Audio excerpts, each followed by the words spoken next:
Ladies and gentlemen, ndauya pano nachiremba Baba Magrazi. Chiremba Baba Magrazi.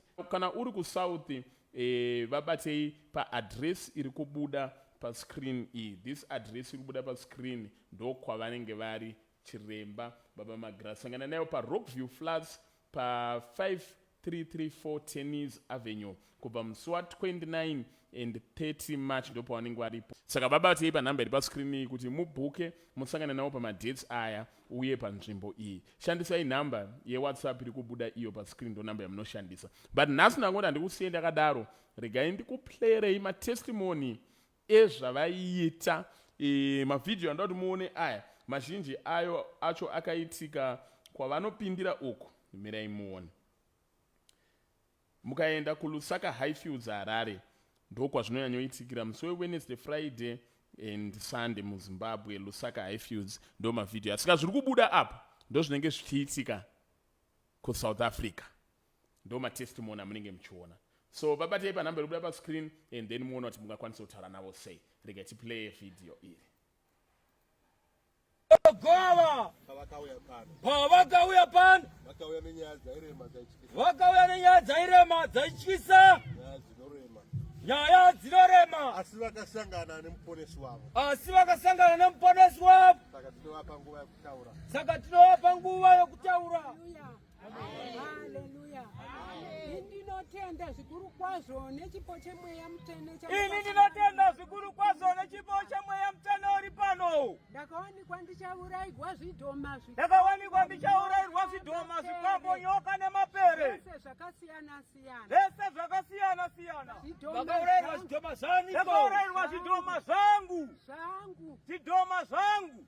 Hama neshamwari kumisha uko dzinodonha. Hama neshamwari dzinodonha. Ndichitamba nhova. Ndichibva kumusha ndakauya ndichitamba nhova. Ndakauya ndichitamba nhova semwana mucheche. Ndakaparadzirwa zvidhoma zvangu zvakaparadzwa. Mapere nemazizi mazvizvawo. Zuva rakati ndakuparadza zvidhoma zvavo ndiani aivepo? Zuva randakati ndakuparadza zvidhoma zvavo ndiani aivepo?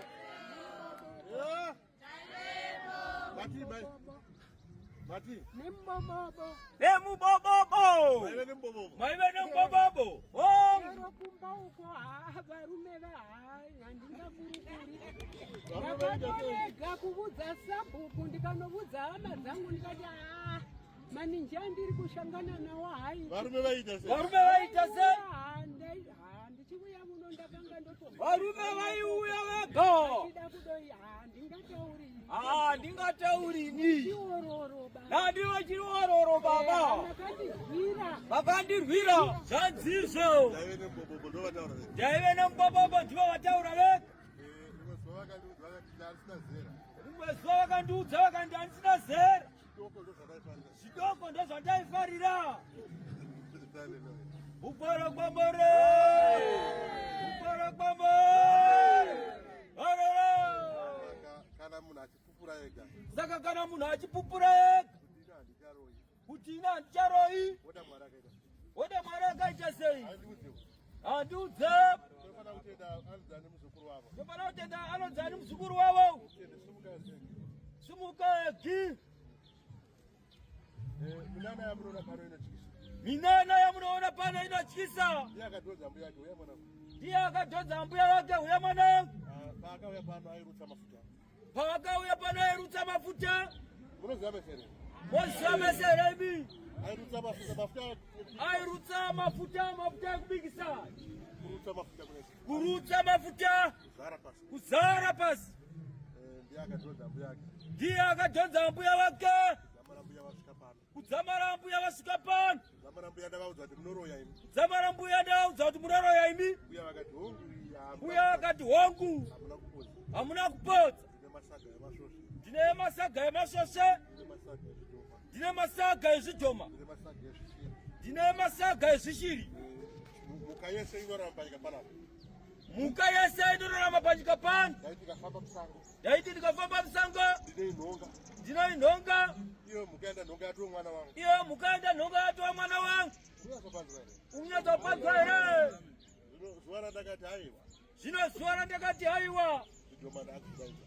Zvidhoma ndakuzvidaidza. Amai avakarutsa ropa rakazara kugwadza rese. Amai avakarutsa ropa rakazara gwadza rese. Chaivepo here Africa. Chaivepo here Africa. Banza rakazara neropa zvinotyisa. Mavhidhiyo avo tinavo vachirutsa ropa iro.